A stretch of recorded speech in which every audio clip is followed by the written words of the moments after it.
آج جس عظیم ہستی کا ہم نے ذکر کرنا ہے، ہم سب کو ان سے بڑا پیار ہے، اور ایک ایسی عظیم ہستی ہے کہ ایک ہی شخصیت میں اللہ پاک نے اتنے سارے کمالات عطا فرمائے۔ نارملی ہم کسی ایک شخصیت کے بارے میں بات کرتے ہیں تو اس کی کوئی ایک اسپیشلٹی ہوتی ہے، کوئی دو ہوتی ہیں، تین چار اس کی خوبیاں ہوتی ہیں، مگر بریلی کے تاجدار امام عشق و محبت، مجدد دین و ملت، پروانہ شمع رسالت، امام احمد رضا خان علیہ رحمت الرحمن، وہ عظیم ہستی ہیں کہ جن کے بارے میں جتنا پڑھتے ہیں، جتنا جانتے ہیں، عقل حیران ہو جاتی ہے۔ ایک طرف تو آپ تقوی اور پرہیزگاری میں اپنا ایک الگ مقام رکھتے ہیں، عبادت میں آپ کا مقام بہت بلند ہے، سنتوں پر عمل سبحان اللہ، لیکن جب آپ کی علم کی بات کرتے ہیں، آپ کی نالج کی بات کرتے ہیں، تو بڑے بڑے مفتیان کرام، بڑے بڑے علماء حیران ہو جاتے ہیں کہ کسی ایک شخصیت میں اتنے سارے علوم کیسے جمع ہو سکتے ہیں۔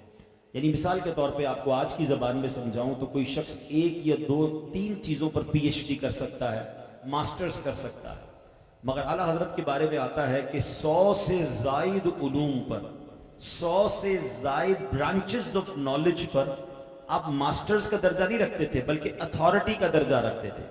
اعلیٰ حضرت وہ شخصیت ہے کہ جن پر لوگ پی ایچ ڈی کر رہے ہیں، اور اعلیٰ حضرت کی صرف ذات پر نہیں، آپ کی جو برانچز آف نالج ہیں، یعنی اعلیٰ حضرت کی فہم قرآن پر لوگ پی ایچ ڈی کر رہے ہیں، اعلیٰ حضرت کے ترجمہ قرآن پر پی ایچ ڈی کر رہے ہیں، اعلیٰ حضرت کے علم حدیث پر پی ایچ ڈی ہو رہی ہے، اعلیٰ حضرت کے فتاوی رضویہ پر پی ایچ ڈی ہو رہی ہے، اعلیٰ حضرت کی شاعری پر پی ایچ ڈی ہو رہی ہے۔ یعنی آپ سوچیں کہ وہ خود شخصیت کتنی بڑی ہوگی کہ جس کی زندگی کے کسی ایک پہلو پر لوگ پڑھ رہے ہیں، تھیسس لکھ رہے ہیں اور پی ایچ ڈی حاصل کر رہے ہیں۔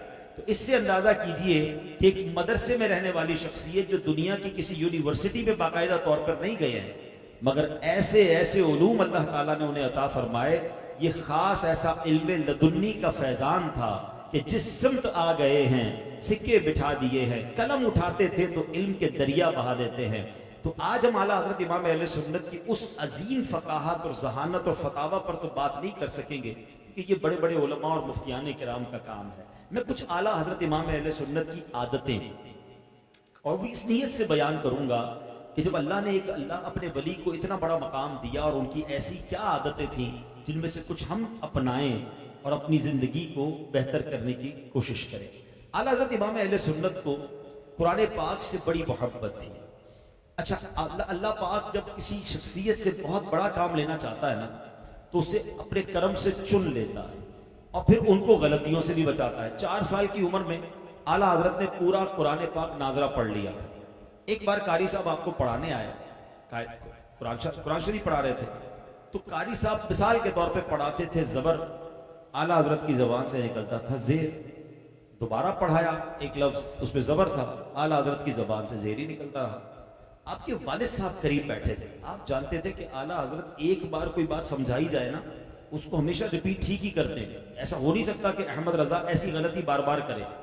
جب کافی دیر تک یہ دیکھتے رہے کہ قاری صاحب جو پڑھاتے تھے اعلیٰ حضرت اس کے مقابل کچھ اور پڑھ رہے ہیں، تو آپ نے کہا کہ قاری صاحب ایسا کرے کہ قرآن پاک کے اس نسخے کی جگہ کوئی اور نسخہ منگوائے۔ قدیم نسخہ منگوایا گیا اور جب نکال کر اس کو چیک کیا گیا تو وہاں وہی اعراب لگے ہوئے تھے، وہی لفظ موجود تھا جو اعلیٰ حضرت کی زبان سے نکل رہا تھا۔ یعنی اللہ کریم نے بچپن ہی سے ان کو غلطی سے محفوظ رکھا۔ یاد رکھیے اولیاء کرام کی بہت ساری اقسام، کچھ اولیاء وہ ہوتے ہیں جو پیدائش سے پہلے چن لیے جاتے ہیں، جن کو کہا جاتا ہے مادرزاد ولی ہیں، پیدا ہوتے ہی اللہ کے میری ماں کے پیٹ میں بھی ان کی کرامتوں کا ظہور ہو جاتا ہے۔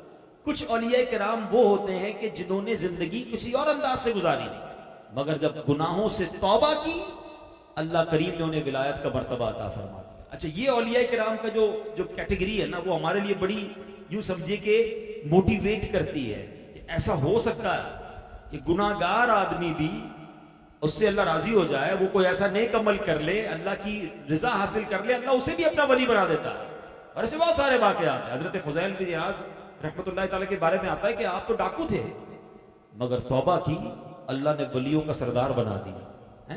حضرت حبیب عجمی آپ سود خور تھے مگر بڑا طویل واقعہ ہے، آپ نے توبہ کی، اللہ نے اپنی ولایت عطا فرما دی۔ حضرت بشر حافی آپ شرابی تھے، آپ نے توبہ کی، اللہ نے آسمان ولایت کا چمکتا ستارہ بنا دیا۔ حضرت جنید بغدادی کے بارے میں آتا ہے کتنے بڑے اللہ کے ولی ہیں، آپ ایک بہت بڑے گروہ ولایت کے سردار مانے جاتے ہیں، مگر حضرت جنید بغدادی کے بارے میں آتا پہلوان تھے، کشتیاں لڑتے تھے، مگر ایک سید زادے کی تعظیم میں لڑائی جان بوجھ کر ہار گئے ہیں، اپنی ہار مانی آل رسول کے لیے اللہ نے ان کو ایسی جیت عطا فرما دی کہ ولیوں کا سردار بنا دیا۔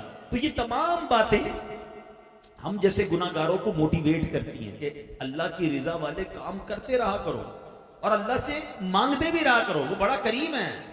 غوث پاک کے کئی ایسے واقعات ہیں کہ آپ نے تو چوری کرنے کو آیا تھا اور آپ نے ایسی نظر ڈالی کہ اسے ابدال بنا دیا، اسے کتب بنا دیا۔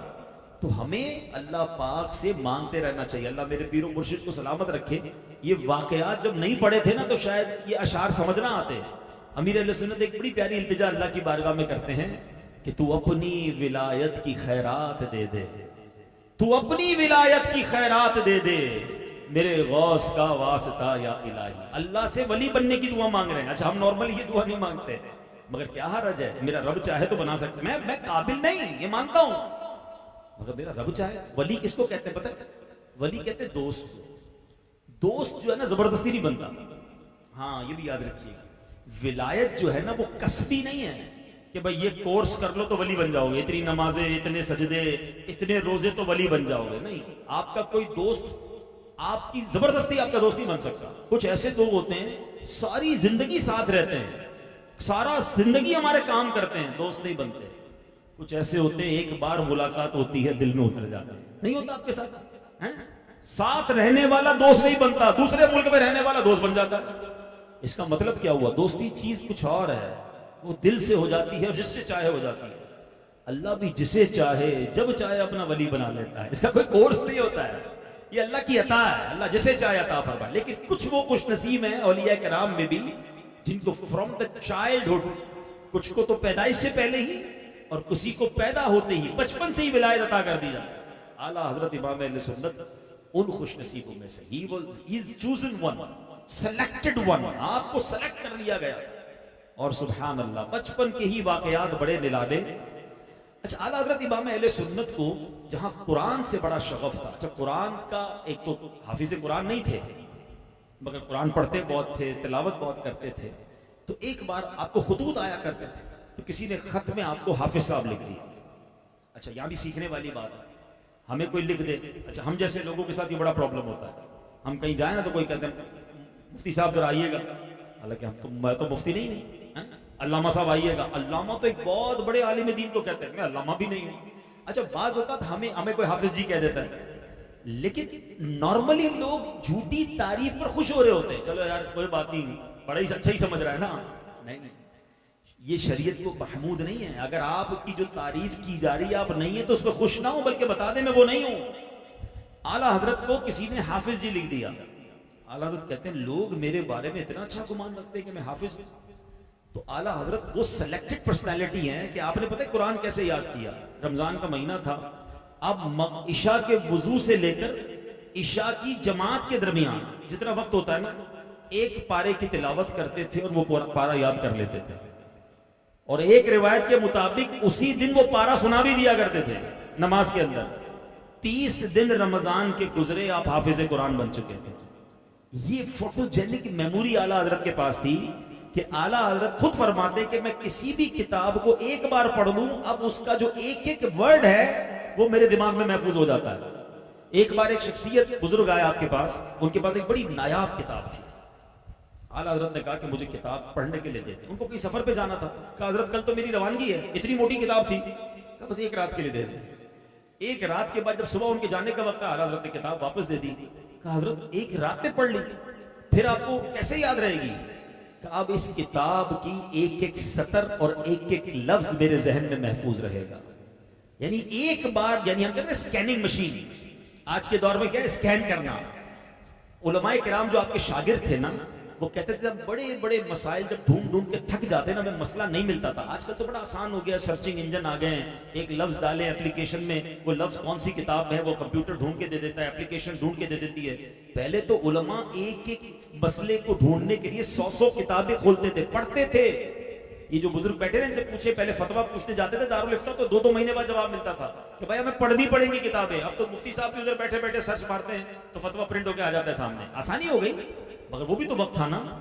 تو علماء کہتے ہیں کہ ہم کئی دن تک ایک حوالہ ڈھونڈتے، جب تھک جاتے نا تو ایک سرچ انجن تھا ہمارے پاس.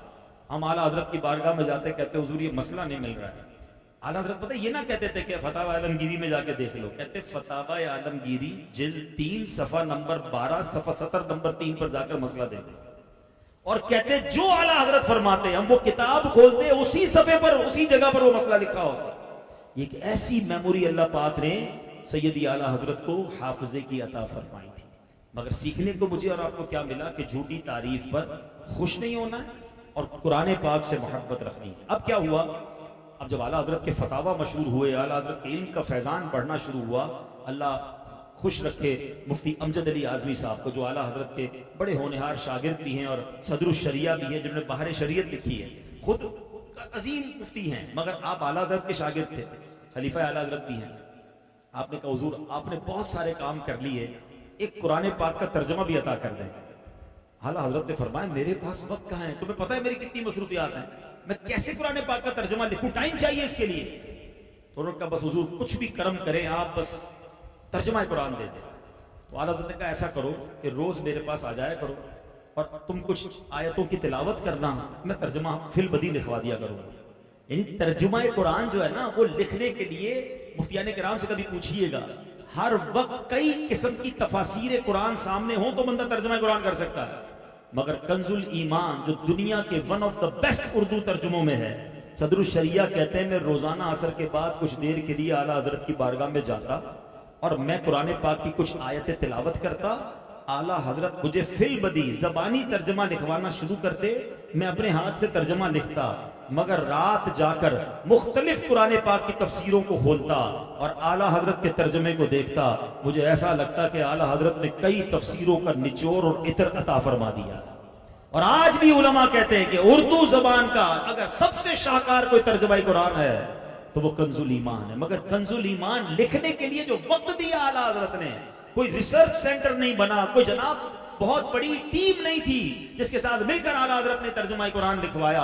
میرے رضا کے سامنے تلاوت قرآن ہوتی جاتی، وہ زبانی ترجمہ بتاتے جاتے جو ترجمہ آج ہمارے سامنے موجود ہے. شاعر کہتے ہیں نا خدمت قرآن پاک کی وہ لاجواب کی، خدمت قرآن پاک کی وہ لاجواب کی، راضی رضا سے صاحب قرآن ہے آج بھی، احمد رضا کا تازہ گلستان ہے آج بھی، خورشید علم ان کا درخشاں ہے آج بھی، سب ان سے جلنے والوں کے گل ہو گئے چراغ، احمد رضا کی شمع فروزاں ہے آج بھی. ہم کیوں اعلیٰ حضرت کی تعریف نہ کریں، ایسی پرسنالٹی ہے، کمال دیکھیں. کچھ قرآن کی بات کی نا، اب آؤ کچھ حدیث کے بارے میں بتاتا ہوں. اعلیٰ حضرت کی حدیث پر نظر کیسی تھی، آپ کیسے انسائیکلوپیڈیا تھے. ایک بار آپ سے سجدہ تعظیمی کے بارے میں سوال ہو.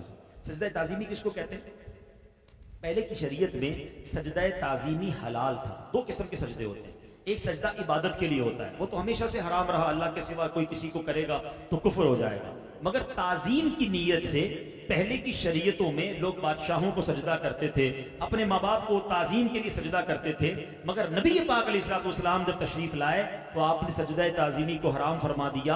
اور وہ مشہور حدیث آپ سب نے سنی ہوگی، شوہروں نے تو زیادہ سنی ہوتی ہے، کہ اگر میں کسی کو حکم دیتا کہ اگر کوئی کسی کو سجدہ کرے تو بیوی کو حکم دیتا کہ وہ شوہر کو سجدہ کرے. اپنی بیوی کو سناتے بھی رہتے ہیں لوگ، تو یہ حدیث یاد ہوگی. تو بہرحال لیکن شوہر کو بھی بیوی سجدہ نہیں کر سکتی، ہاں یہ یاد رکھیے گا. تو اب سجدہ تعظیمی کے بارے میں اعلیٰ حضرت سے سوال ہوا کہ سجدہ تعظیمی جائز ہے کہ نہیں. اعلیٰ حضرت نے قرآنی آیا اور 40 احادیث کی روشنی میں ثابت کیا کہ غیر خدا کی تعظیم کے لیے سجدہ کرنا پہلی شریعتوں میں جائز تھا، ہماری شریعت میں حرام ہے. اعلیٰ حضرت کی خدمت میں سوال ہوا، لوگ کہتے ہیں پیارے آقا علیہ الصلوۃ والسلام کو دافع البلا یعنی مصیبت دور کرنے والا کہنا شرک ہے.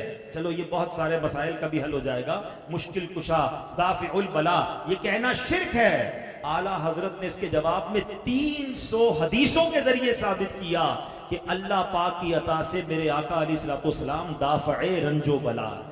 اعلیٰ حضرت کی خدمت پہ سوال ہوا، بعض لوگ کہتے ہیں نبی پاک علیہ الصلوۃ والسلام اگر تمام نبیوں سے افضل ہیں